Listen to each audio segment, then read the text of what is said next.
For every 100 job openings, there are 60 people to fill those 100 openings. This summer we have 13 interns across the company. Big on references, spend a little bit of time out, walking fields, understanding more about it. If you're that person who doesn't have ag background, that's okay. You can still... Welcome to the MFA Made for Agriculture podcast. Here are your hosts, Adam Jones and Cameron Horine. All right, folks. Well, welcome to another episode of the Made for Agriculture podcast. My name is Adam Jones. Today we've got somewhat of a hot button topic, not just necessarily in the ag industry, but really all across the workforce, across Missouri, Iowa, Kansas, all the places that we cover as MFA. We want to talk a little bit about career opportunities. We want to talk a little bit about recruiting and retention, kind of how we as a company value our employees and promote them from within and promote them from the outside. So I have a really good team of folks around the table with me today, all aspects of our business, from retail to sales to some of our HR folks.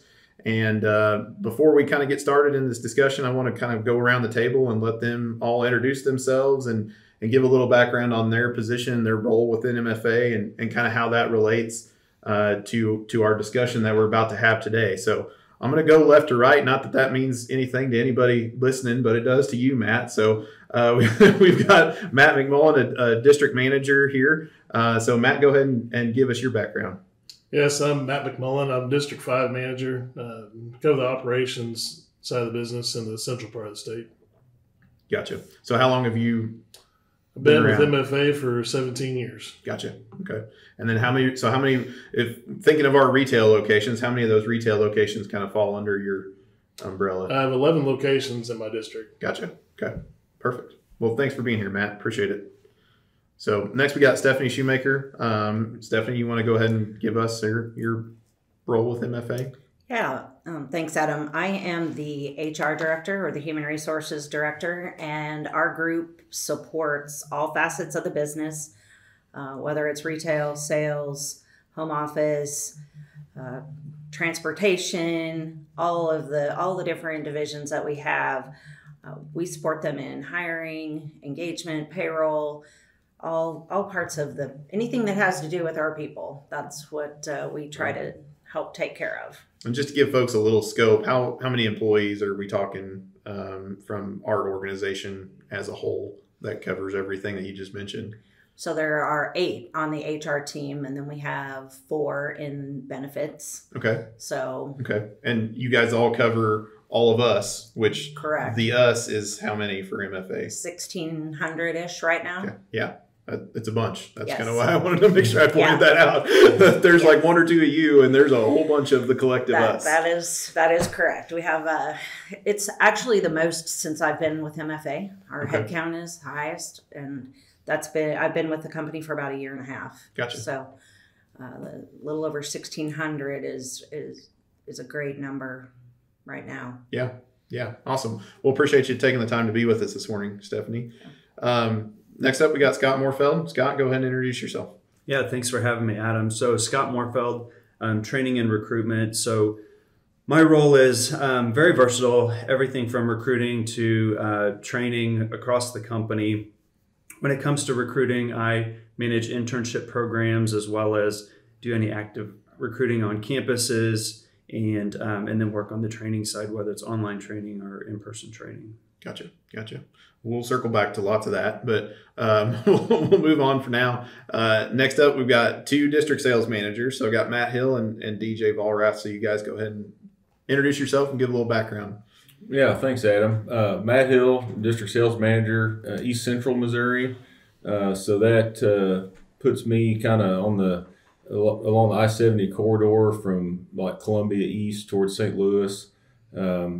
I have about 12 direct reports on the sales team, and then work with about 18 retail locations in my territory. So it gives me the opportunity to interact with all the folks associated with those operations, on kind of a day-to-day basis. And then duties also put me in contact with all the support divisions, all the wholesale divisions, and the agronomy department and all the SER and everybody else kind of associated with keeping things going in that territory. So kind of puts me in a spot as far as recruiting and retention to interact with a lot of different folks at a lot of different job titles and work duties and locations, and also kind of witness some of the struggles that come along with, the challenges of having open positions a lot of time or trouble filling, jobs and those kind of things.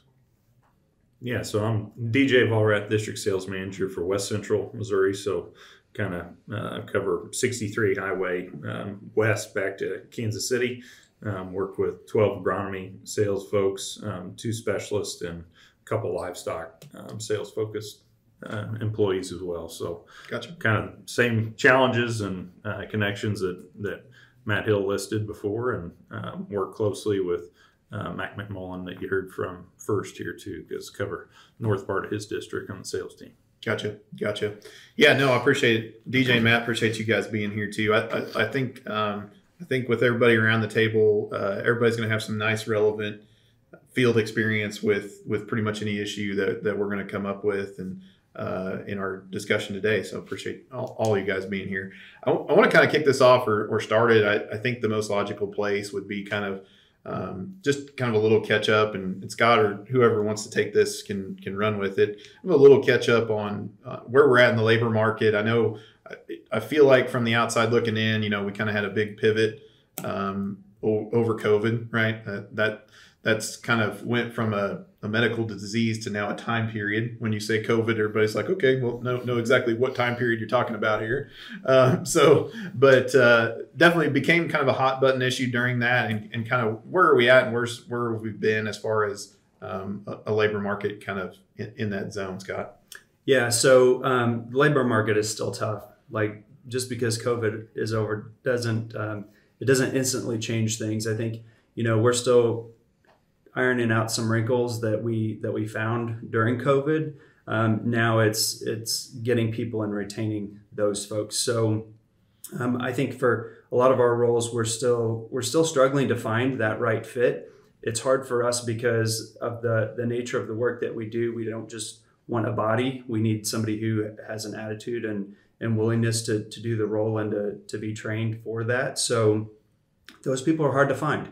And we're competing with other folks in the same industry for those people. So I think what helps us stand out and be unique and different is what we can offer our folks versus the competition. So being able to offer those sort of intrinsic things, culture, and some benefits outside of that really make us valuable as an employer.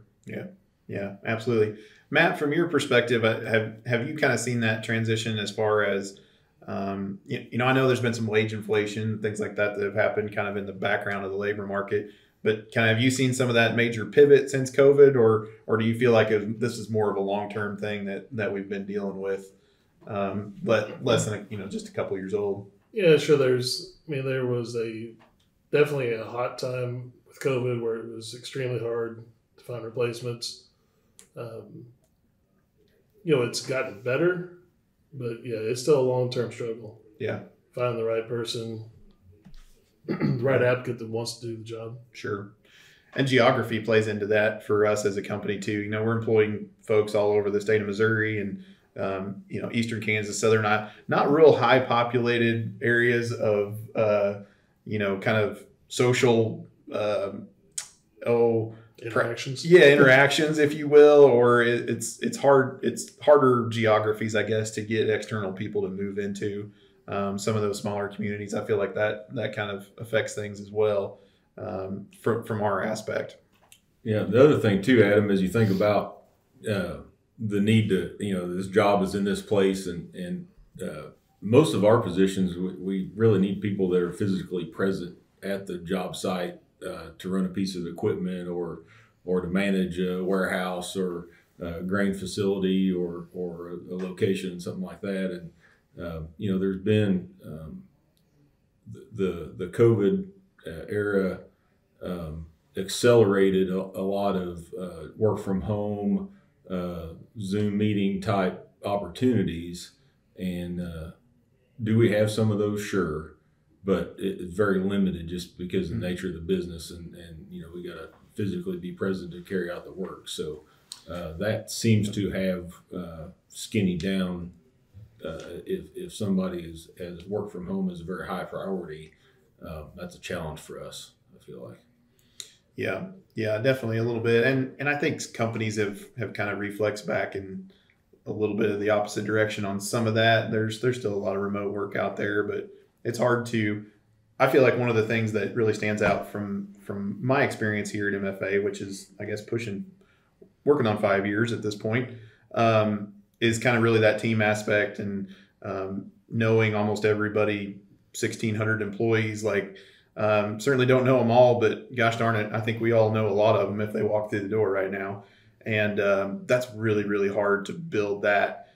If you've got the background, I feel like you can retain it to some degree in a remote position, but boy, to build that from the ground up in a fully remote work environment and feel like you're really part of a team, like I feel like we all do sitting in this room, is really a struggle. So. Yeah, great point. I feel like to some extent with our teams that have been in place pre-2020, we're just now getting back to kind of regaining that strong team atmosphere and culture, because when you didn't see each other, if you worked at two different ends of the district or the region or the state, we went, like a lot of people, went for long periods of time where we didn't have in-person meetings, and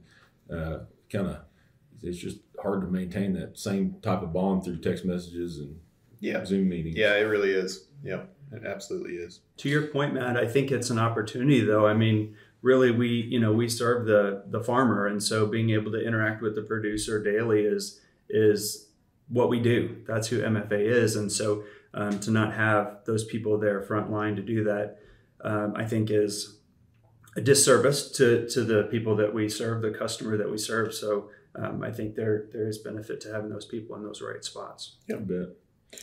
So, no, go ahead, Stephanie. Sorry. No, I also think that, when you talk about the team atmosphere and culture and supporting those producers, us at the home office, that's our role. We support those that support the producers. So staying in office or staying open to coming back to the office has been really a critical move. And we still have some flexible remote work, but you can definitely feel the difference as folks are spending more time in meetings, in-person meetings, in-person events, and it sure is nice to get to socialize and see each other face to face again.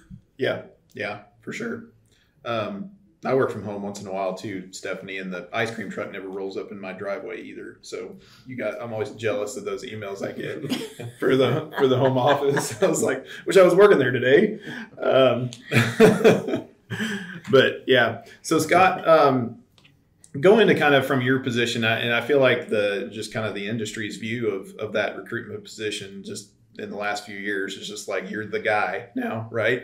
I know that's how we all feel in this room, but no pressure, right? But tell me kind of what's been working or kind of some things that you've tried that really have worked, you feel like have gotten us as a company or have gotten our name out there in maybe some different circles, or just some things that maybe are working from the recruiting aspect. Yeah, what an opportunity to think outside the box and then implement some of those things that maybe, pre-COVID were sort of unconventional, and you'd have to have a large team of people to do some of those things. So one of the things that we found has been really valuable for us is in-person hiring events. So we've been having those all over the state and even, at some of our locations outside the state lines. But it's really given us an opportunity to meet people where they are geographically, and then also allow them to come into some of our locations. So if they're not familiar with who we are as a company, it allows them to see the location and to visit with some of our people that already work there. And those people are passionate about what they do, that, those folks that work at locations. So it's important for us to allow candidates to see that working environment. So I think that has been beneficial to us.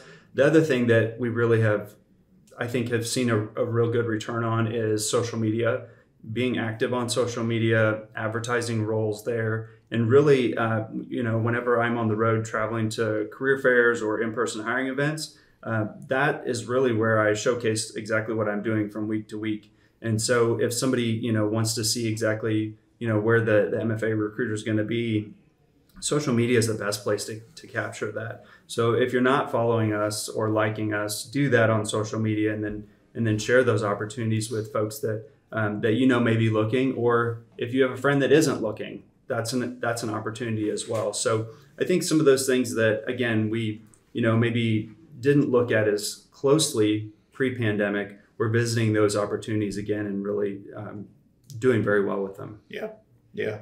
And people want that kind of personal. There's no replicating the face-to-face interaction, right? I mean, we all are, on social media, whether in the back of your head you want to be or not. You almost have to be anymore just to kind of keep up with things. But like you mentioned, the in-person stuff where you're physically interacting with that person, or just having somewhere local that you don't feel like you're putting your application into some giant never land, right, that you never hear back from ever again. With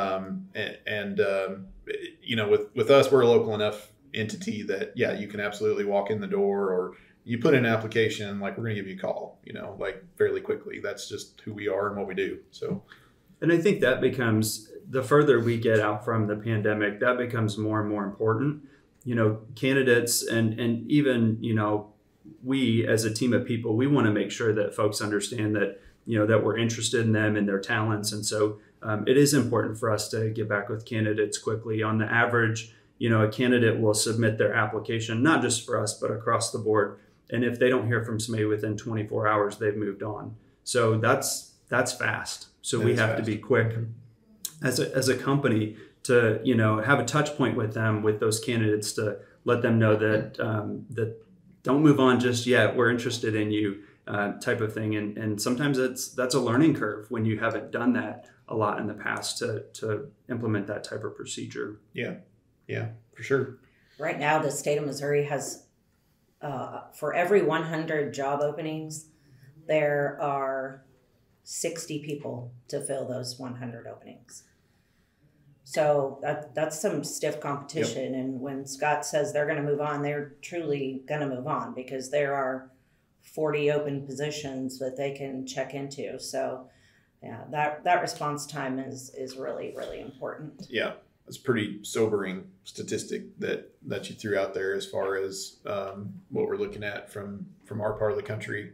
And some of that kind of stuff really doesn't hit national headlines, right? I mean, it's just, but I feel like the center part of the country, there's a lot of states adjoining. I mean, there's a fairly big zone that I feel like is 100% that way. I mean, the demand far exceeds the supply of really good folks. So yes. I don't think we could ever get enough of them. It doesn't seem like. So maybe like kind of the further out in the scenario, I've noticed we get summertime here in MFA. We noticed a bunch of interns running around. I know you kind of oversee that project as well, Scott. So tell me a little bit about those internship opportunities. Yeah. So this summer we have 13 interns across the company in the Ag Experience Internship Program. So that is not the only internship program that we offer over the summer. We do have a crop track internship program as well. And what makes them different is the crop track internship, those students really are shadowed, and the focus is more towards agronomy versus our Ag Experience internship, which is overall business. So the Ag Experience students, everything from sales to HR to accounting to credit and marketing. So those applications for students interested in an internship for next summer, so summer of 24, those applications will open September 1 and they close November 1. So there's a short window there, and then we select those interns. They're selected by Thanksgiving break. So students will know by Thanksgiving break if they have an internship for the next summer. So what makes that Ag Experience internship program unique and different from other internships is the fact that we want students to get exposure and experiences in all parts of the company. So if a student comes in and they're a sales intern, we're probably going to have them traveling with an agronomist, key account manager, or sales folks for for livestock, and really put them in all parts of the company, because that student is still learning. So we don't know where they're going to end up or what their specialty might be at the end of their educational career. So one of the things that we try to do is really strategically align the students' educational career goals and our goals as a company, so that over that 12 weeks they get a wealth of experiences, and really they get to interact and network with a variety of people throughout the company, and that's beneficial to them too down the road. Yeah, so Matt, DJ, both Matts and DJ, you guys have interacted with a bunch of these folks over the years and this year as well. Do you guys want to give kind of a little just summary of some of the interactions, some of the things that you've been able to expose those internship folks to? Yeah, Adam, I think from my perspective, I've had 4 of our interns before. And some of the 2 things or 2 of the goals I always had for the intern coming into it, and I think they align a lot with what Scott had to say there, was really having a good experience. One was key to when I had an intern. I wanted to make sure they had a good experience, because regardless if they came back or wanted to work for MFA, I wanted them to go back to their friends, to their family, and have good things to say about MFA. So maybe that would go back down the chain and catch somebody else to get a qualified person to either take a second look at us as a company or for an internship or a position. And then the other thing was about alignment, right? Are we going to prepare or expose this person that is brought in for the summer to get them enough touch points or feel out there on what they want to do and what they can get better at, so they truly know what they want to do and can do for our company, and move in and be driven and excited about what they're doing. I mean, those are the things when I thought about an internship were important to me.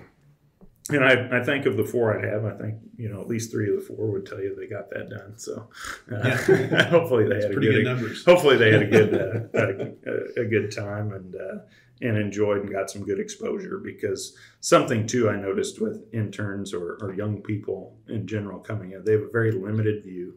Like you said, they don't know what exactly MFA does, what all we touch, right? They're always just kind of, a lot of them are blown away by the different things we touch and engage our producers on. And that's just, it's big to open their eyes up and see what those opportunities can be for the company. Yeah, and Adam, I was just kind of jotting some things down here as DJ was talking that interns have kind of got to do or been a part of in the past. And, Scott mentioned the crop track interns, but even the ag experience interns usually spend a little bit of time out walking fields, understanding more about the physiology of crops and the agronomy, technical agronomy aspects of that. I think that's kind of critical, because at some point that's really kind of the base of what all goes on. Get to understand what all happens here at our home office. I mean, the backroom processes and support here is really incredible.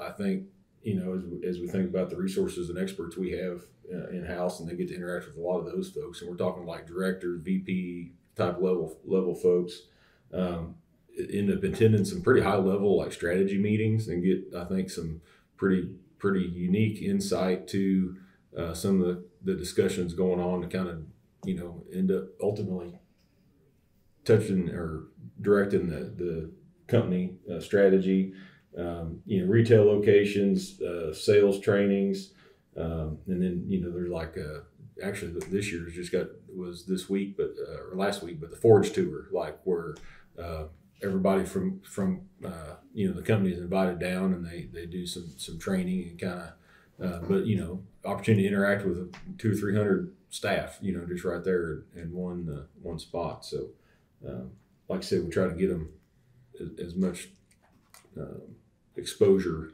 to the people and the aspects of the company as possible. But you want to talk about the opportunity of these folks that get into whenever they do this internship. I would have liked to have had this kind of opportunity whenever I was getting ready to come to the company. You get to take an in-depth look at every different angle of the company, different managers, different opportunities to have. and you get to put a good target on, this is what I want to do. A lot of other times with me, I figured out along the way. Yep. We're going to get in the driver's seat. We're going to see where it takes us. But you have a target, lay out a roadmap. I think it's an amazing opportunity for young folks to take advantage of. I've seen exactly what you're talking about, Matt, and I completely agree. That diversity of experience that you guys all are great at giving those people. And just think of a high school kid. Think of yourself as a high school kid or an early college kid. You're from a fairly local area. You have a fairly localized viewpoint on the company as a whole, or heck, even the industry as a whole. And just being able to step outside your comfort zone in certain places and get to see what's going on out there. Yeah, it could change the course of what they think they may want to do, in the future. So good stuff for sure. So kind of the next step past that internship program is obviously when these folks, whether it's an ex-intern or anybody actually, applies for a position and within the company. So I'm interested to hear from your all's perspectives. What are you looking for? I know, there's a lot of folks in rural Missouri. Stephanie mentioned the kind of over demand for people, right? I think if you look in agriculture, I feel like, those were Missouri numbers. I feel like if you looked at agriculture, that stat may be even more skewed, just because there's just not a plethora of folks running around out there with deep rooted ag backgrounds. Like there once were, right? Our on-farm population has continued to decline, whereas our need for quality folks is maintained or increased.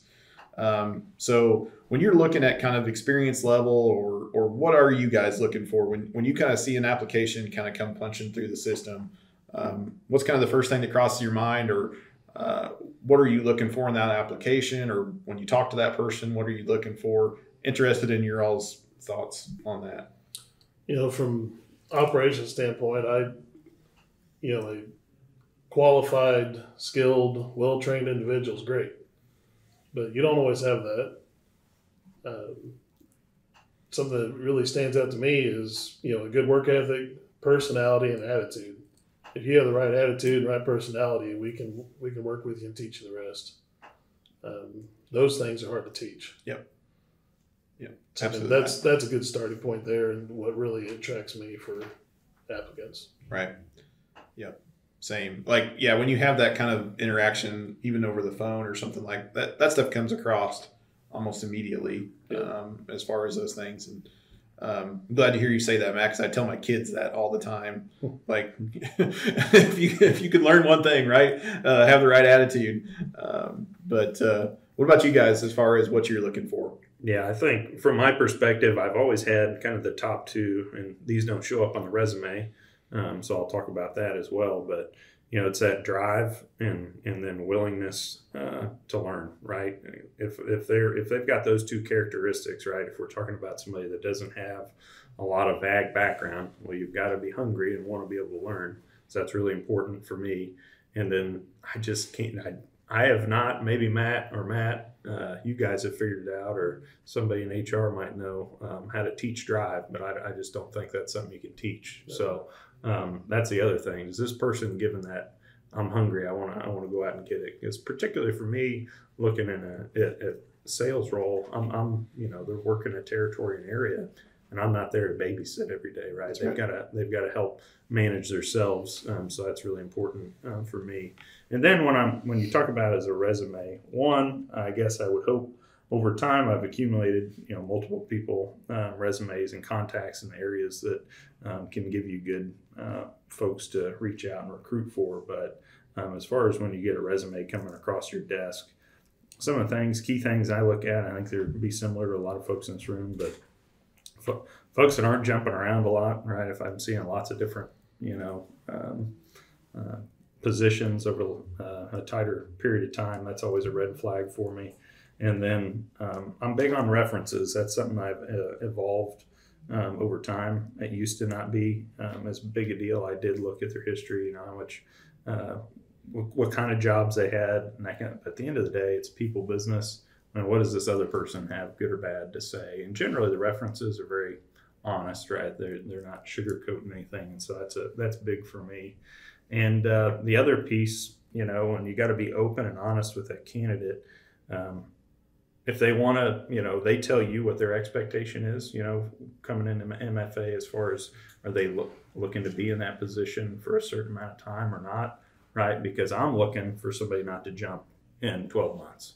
And so do they want to be in that area? That's been a key question I've had to ask the candidate. And we just got to be honest with each other, right? Because as you know, turnover in a relationship business is just not a good thing. So making sure we align on where that person really wants to be, or that general area, those are all been critical for me, I think, in building success with keeping people not say they can't advance. I'm not saying that, but are you going to want to be and really learn and grow in that position or that area for a while? Be part of that team that we talked about earlier. So.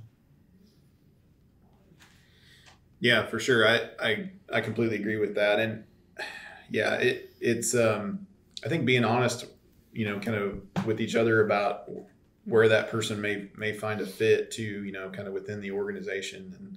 And I know we pulled a lot of people up from somebody who may have, came on as a counter sales or heck of warehouseman or something like that. It's pretty easy to see, especially once they're on the ground in a role.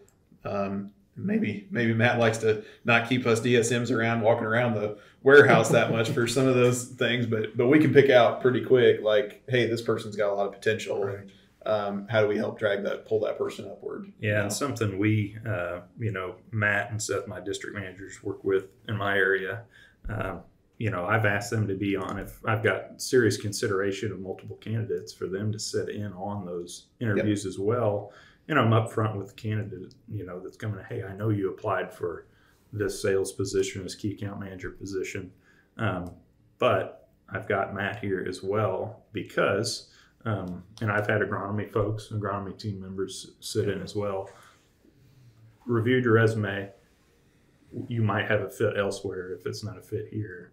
For sure. And that's been really key, I think, in helping. For sure. Because how many positions do we have posted kind of on the daily, right? I mean, it just depends on probably hundreds right now, I would say, or close to it. Yeah, we have about 170 posted this morning. Yeah. So as of today, about 170 positions, right? Which one did you click on and actually go in there and upload your resume and decide to apply for, right? There's a lot of those situations that may definitely a fit for the company, maybe not for this individual role, and how do we do our jobs as far as getting that person in the right seat? And it all goes back to what we said earlier, right? What's that person's view of the company, right? Is it limited? Do they think this role is something it's not, or vice versa? That's why we're there to help through that process as well. Yeah.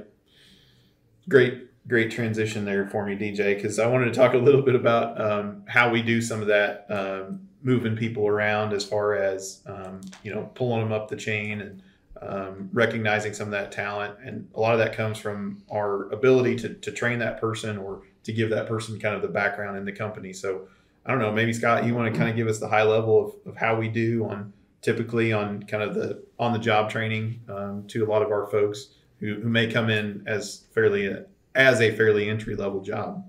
Sure. Yeah. So as we kind of see the population of folks, candidates that we're looking at have less and less ag background than they did previously, like we earlier discussed, we've got to have something in place in order to bring those folks on and give them adequate training. A lot of what we do is in agriculture is safety based. So we want everybody to go home at the end of the day and go back to their families. So in order to do that, we've got to have a plan in place. So it doesn't matter who comes in what role, they're properly trained, safety and technically wise. So if you're that person who doesn't have a technically heavy ag background, that's okay. You can still come work for us, and we'll teach you all the parts, all the moving parts. And so having those things in place allows us to move folks, kind of promote them up the chain quicker. And I think we've got then more qualified people that understand the business at all levels. So the most important thing that happens in our business of agriculture at MFA happens grassroots at the location. Those are the folks that are really making an impact for the company. And so in order for them to keep doing that, we have to make sure that they're trained properly, and then again we can move them up the ladder as appropriate based on their wants and their needs, and that aligns with the company's kind of demand and what we need overall strategy wise. Mm-hmm. I think when you really think about everything that just recently that Matt and DJ and Scott just said, we really need to think about transferable skills. Doesn't necessarily have to be heavy ag background, but have they been in a position where they need good organizational skills, good communication skills? Would that person make a good bookkeeper for us when we have that opening? Or is it anything internally or externally can be considered a transferable skill? We just have to think a little bit more open-mindedly about it, and not always upward mobility, but sometimes lateral mobility is important to some of our folks. They may not want to leave their home area. So what can we do to keep them interested and engaged? And if they're getting bored at a position and they're not being challenged, how do we think about that and the skills that they have and what our openings are and what would be a good fit? So definitely, I love the thought process of you guys interviewing together to kind of determine that what's the best fit, what's the best way to go with this candidate, and that can be an internal or external candidate, either one. Mm-hmm. Right, and to build off of that continues to, right, to Scott's point, once we get that person on board somewhere, continuing to stay focused on opportunities for the folks that are already working here in whatever position, identifying some that they've got a high ceiling or they've got you can tell they've got an interest maybe in a different area, and that if we don't find a way to kind of put some things on their plate that involve some more what they're maybe more passionate about, we might end up losing a good person, and maybe we just if we don't identify that, we might. But I think we're doing a better job all the time of continually looking at the pool of folks out there and asking what are they passionate about? Are they enjoying what they're doing? Do they need to be? Do we need to look for give them some different opportunities and exposure to either make sure that they stay engaged or get more skills that will help them work towards their career aspirations and maybe a different position. And make sure we keep these folks that we spend a lot of energy working with and training and things, making sure they stay on Team MFA.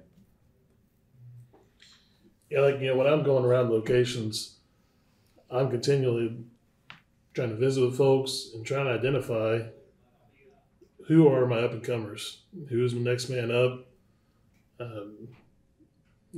Number one thing that attracts me is a positive attitude. And you get somebody with a positive attitude, not with complaint, but come to me with an idea, how we can do things better, how they can improve efficiencies. Talk to them, find out, what do you enjoy doing? What type of work do you want to do? Where do you want to be? Like Scott mentioned, great things to try to find the right things for each of our employees too.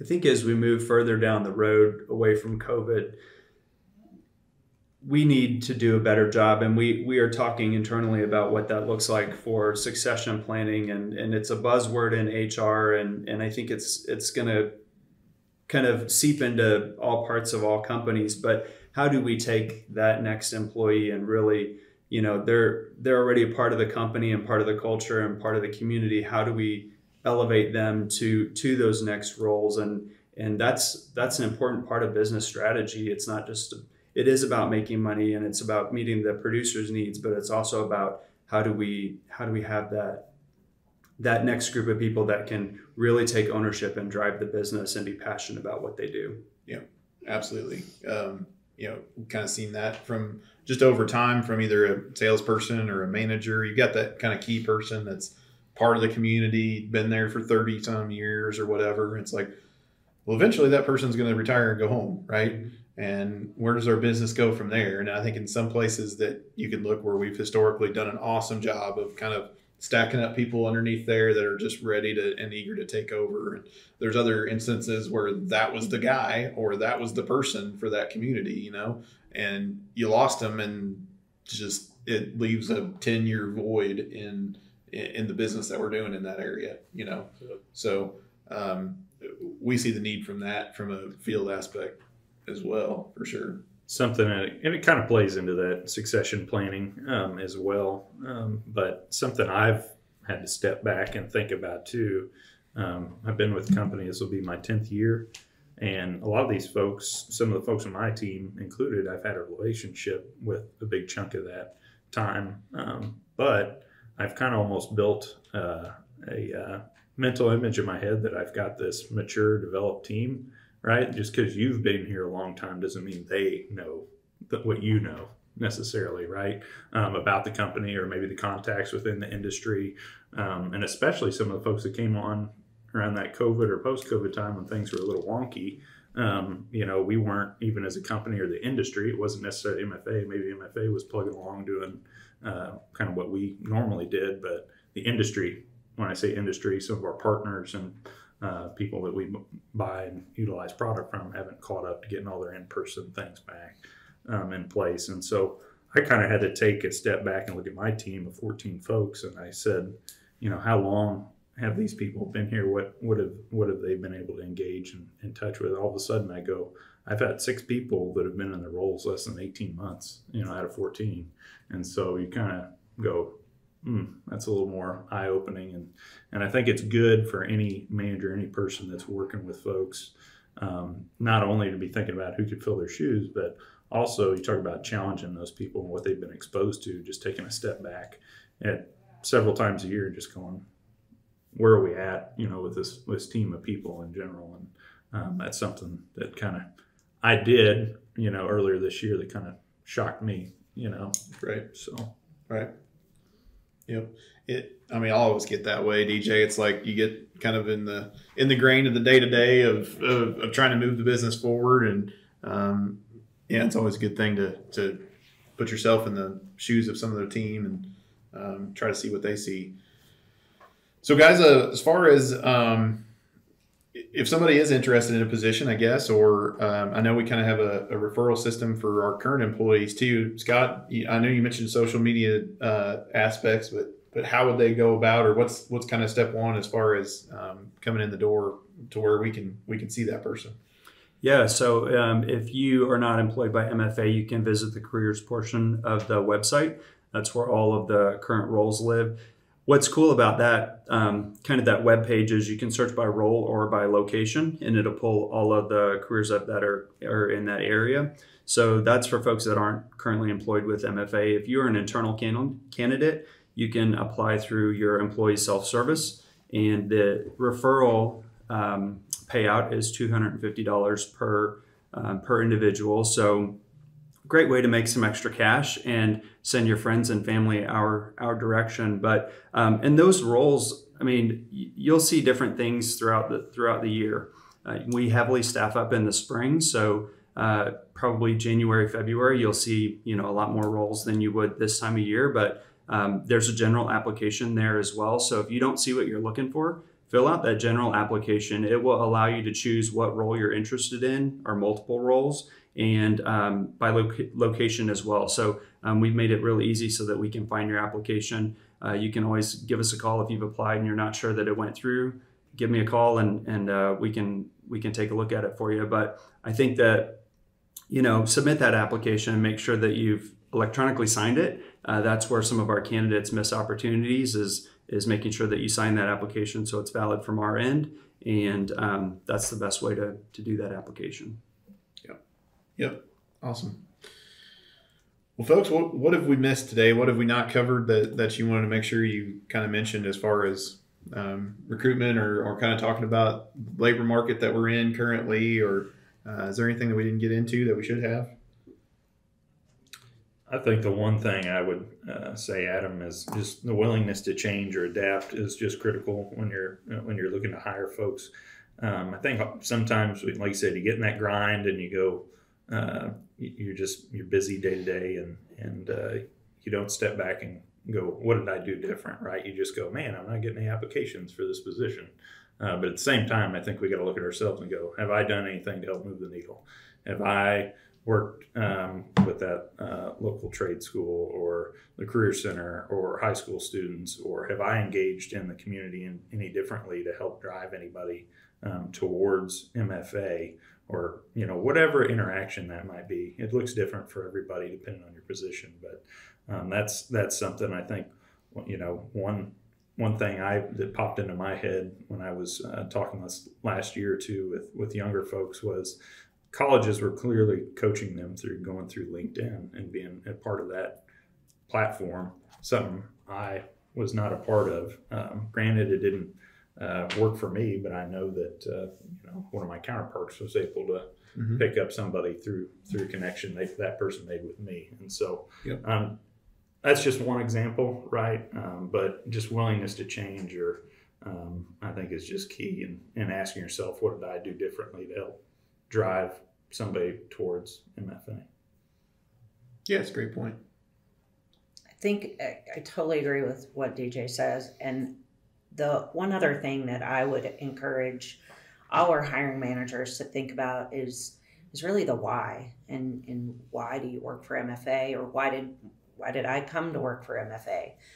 And that it is really about the farmer and feeding our communities and country, and that to me spoke volumes of what was important, and how do I have an impact on something that has purpose and has meaning, and that was important for me. And so I would encourage everybody to kind of think about why and convey that to your.